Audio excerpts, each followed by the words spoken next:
విభాగాలను కూడా ప్రైవేటైజ్ చేస్తే మెడికల్ కళాశాలలు లాంటివి అసలు రాజ్యాంగ విధులు ఏం నిర్వర్తించినట్టు? వైద్యం కూడా మీరు చేయరా? సమసమాజం ఏర్పడడానికి అవసరమైనటువంటి విద్య, మరీ ముఖ్యంగా వైద్య విద్య లాంటిది మీరు ప్రైవేట్ పీపుల్కి వ్యాపారం చేయడానికి ఇస్తే ప్రభుత్వం నిర్వర్తించడానికి ఉండేటువంటి పనులేంటి అసలు? రాజ్యాంగం ఏం చెప్పింది? ఒక సాధారణమైన పౌరుడు ఆరోగ్యం బాగలేకపోతే కోర్టుకు పోవాలా?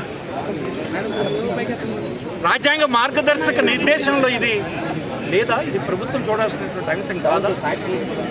ఇవాళ ప్రతి కుటుంబానికి ఉన్నటువంటి ఎక్స్పీరియన్స్ ఏంటి? ప్రైవేట్ హాస్పిటల్కి పోతే హాస్పిటల్ వద్ద ఆ వ్యక్తికి ఉన్నటువంటి ఆస్తి అంతా ఫీజుల రూపేణా వసూలు చేసే పని జరుగుతుంది. సుమారుగా ప్రతి కుటుంబానికి ఒక అనుభవం ఉంది. ప్రతి కుటుంబం కూడా చెడిపోవడానికి, ఆర్థికంగా చెడిపోవడానికి కారణం ఈవేళ కార్పొరేట్ వైద్యం.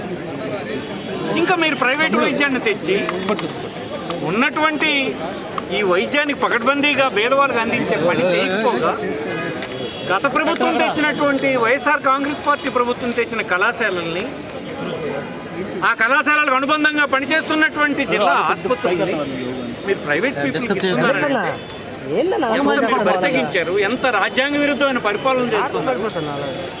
ఇవాళ ప్రతి హాస్పిటల్కి పోయిన ప్రతి కుటుంబం గోలు అని ఏడుస్తూ ఉంది. ఆరోగ్యశ్రీని నిర్వీర్యం చేసేసారు.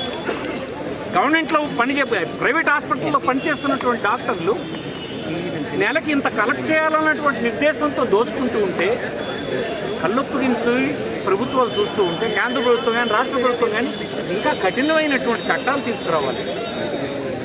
వైద్యం అనేది అతి చౌకగా పేదవాడికి, సామాన్య కుటుంబాలకు అందాలి. వాళ్ళ ఆర్థిక పరిస్థితులు చెడిపోవడానికి వైద్యం అనేది కారణం కాకూడదు.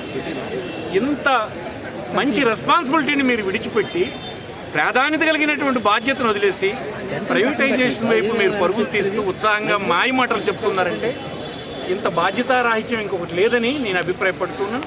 దీని మీద చాలా క్లారిటీతో వైఎస్ఆర్ కాంగ్రెస్ పార్టీ తన అభిప్రాయాన్ని చెప్పింది. మెడికల్ విద్య, దానికి అనుబంధంగా వచ్చినటువంటి ఆసుపత్రులు ప్రైవేట్ పీపుల్ చేతికి ఇవ్వడం అనేది మేము అంగీకరించము. ఒకవేళ బరి తెగించి ప్రభుత్వం ప్రైవేటైజ్ చేస్తే మళ్ళీ నెక్స్ట్ అధికారంలోకి వచ్చినటువంటి వైఎస్ఆర్ పార్టీ ఈ కళాశాలల్ని, వైద్య హాస్పిటల్ని మళ్ళీ ప్రజలకు ఇవ్వడానికి నిర్ణయం తీసుకుంటుందన్నటువంటి విషయం ఇప్పటికే మా నాయకుడు జగన్మోహన్ రెడ్డి చెప్పడం జరిగింది.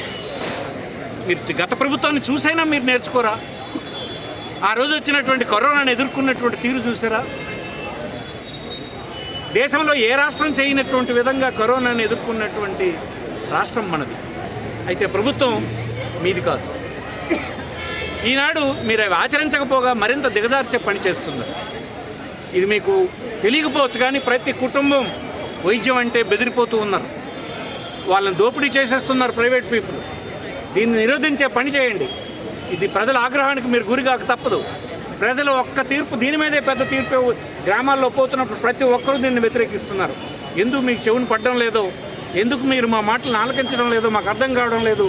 ఈ నిర్ణయాన్ని మొత్తం రాష్ట్ర ప్రజానీకం అందరూ వ్యతిరేకిస్తున్నారు అన్నటువంటి విషయాన్ని మీరు గ్రహించాలని, మీ నిర్ణయాన్ని వెనక్కి తీసుకోవాలని, అన్ని ప్రభుత్వ ఆధ్వర్యంలోనే హాస్పిటళ్ళు, కళాశాలలు నిర్వహించాలని వైఎస్ఆర్ కాంగ్రెస్ పార్టీ డిమాండ్ చేస్తుంది.